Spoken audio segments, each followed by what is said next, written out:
66% of United States residents' public water is fluoridated. It is known to have tremendous effects on bone cancer, joint problems, bone weakness, lowered estrogen and testosterone levels, and dental fluorosis, which is yellowing of the teeth and pitting in the enamel. Wouldn't it make more sense to enhance public water with vitamins which are meant to be ingested to promote overall health, rather than putting such a toxic chemical in our water with a bogus explanation that it will improve our dental health? We now know that fluoride causes more dental problems than it solves. Something doesn't seem right about this. Do you honestly believe that these companies care deeply enough for the people to spend large amounts of their own money to fluoridate public water when the people already purchase their own toothpaste? But there's a difference between toothpaste and drinking water. We don't ingest toothpaste. If you go to any hardware store and look at any rat poison product, you will only find one ingredient: sodium fluoride. It is the most toxic ionic molecule outside of potassium dichromate. Now Dannon, along with other companies, have begun fluoridating bottled water. It is becoming increasingly difficult to get away from. And the fact that fluoride is also used in many prescription antidepressants shows that it eliminates aggression and motivation in people. Fluoride, to my knowledge as a physician, has absolutely no biological benefit whatsoever. But one of the significant things is that the Russians carried out all sorts of experiments on the people living in the Gulag. One of them, of course, was to fluoridate the water. Why? You fluoridate the water, why people are not as aggressive as they ordinarily would be. In fact, what is the active ingredient in Prozac that is so widely distributed in America today? Why, it's a fluoride compound. And now, we are finding that public water nationwide is showing up with arsenic, lead, cadmium, and thermonium, which is a radioactive form of lead. Cancer, lowered sex drive, birth defects, sedation, and brain defects. Does this not sound like a wonder drug for anyone aiming to control a population? It's quite astonishing, Paul, the degree to which environmentalists have not been educated about fluoride. You know, people have an unconscious trust in their doctor or their dentist, and if you can persuade doctors and dentists that fluoride is safe and good, then you're able to reach the rest of the nation. People believe their doctors and dentists, and that was a way of promoting fluoride for Bernays. Fluoride was killing their cattle, destroying their crops. Fluoride given to rats had produced bone cancer and liver cancer, and that those results had been doctored to make it look as though fluoride hadn't caused as much cancer. The pattern that we saw, it typically is what we see with other neurotoxic agents that are well known to cause a hypoactivity or a memory problem or an IQ problem. When I first presented the results of these studies, one of the individuals sitting and listening to the results, he says, "Do you have any idea what you're saying?"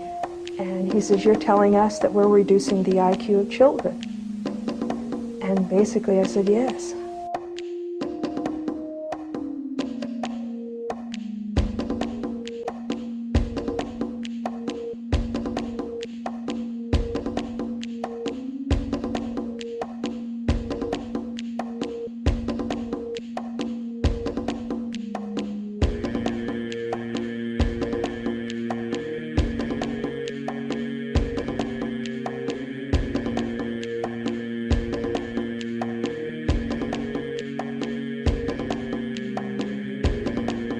Aspartame, the artificial sweetener found in almost every low-sugar or sugar-free product on the market. First of all, aspartame is made up of three things: methanol, which of course is what produces blindness, aspartic acid, and phenylalanine. These are all poisons. Aspartic acid, of course, produces brain lesions. This was known back in the early 1970s. Methanol produces blindness. Phenylalanine is what you see in the brain, and in high dosage it produces trauma. We're not making this all up. The FDA did publish back in, I think it was in the 80s, they did publish the 92 potential side effects of aspartame.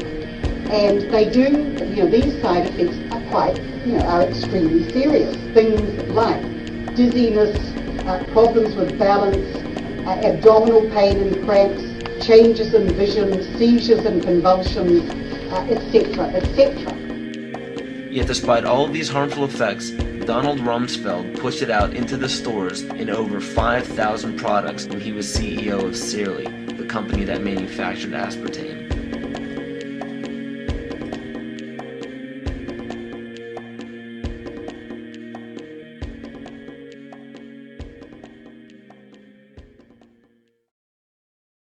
The sustainable goal is the elimination of the middle class. The world cannot support 6 billion people. But you see, the plan behind sustainable development includes population control.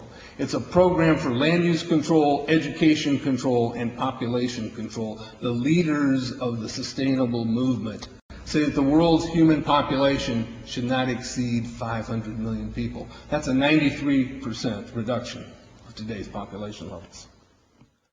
In 1992, while the Rio conference was going on, George Bush, then president, was there. He was just offshore in Prince Charles's yacht, where he executed the Agenda 21 protocols on behalf of the United States and brought it back to Washington, D.C. Within a year, Bill Clinton, by executive order, established the President's Council for Sustainable Development.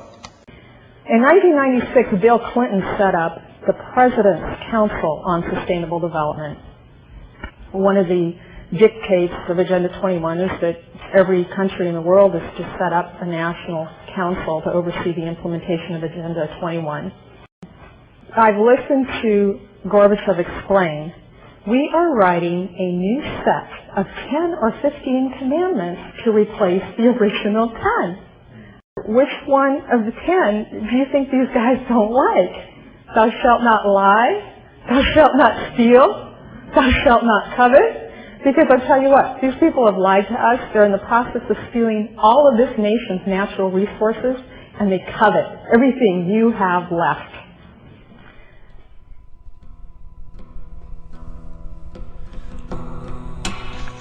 To explain the map, the red are areas that are to be off limits to human beings. If you live there, you won't.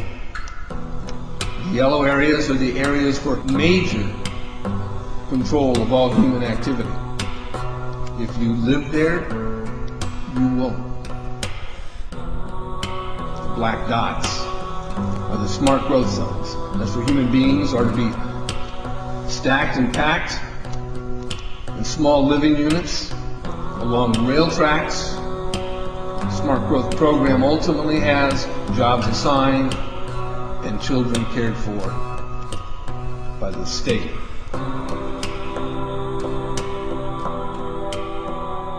And in conjunction with Codex Alimentarius, food will be limited and water consumption will be decreased to 10 gallons per day per person. That is over a 90% reduction in people's average daily water consumption. And along with shortages of food and water, the food we will be provided with will be genetically manipulated and nutrient deficient. Genetic manipulation of food causes complications in metabolizing and utilizing food for energy. In June of 2003, scientists reported that the gene sequence of the inserted genes into crops had actually changed their order. They had re-scrambled. So the genetic inserts are not stable. Another laboratory confirmed this and found that it had changed in the same varieties in different ways that they had tested. So not only is it unstable and changing, it's not even uniform in the way it's changing. This is incredibly dangerous. Nutrient deficiencies due to Codex's planned vitamin and mineral ban will cause billions of preventable diseases. Both of these will ultimately lead to billions of deaths.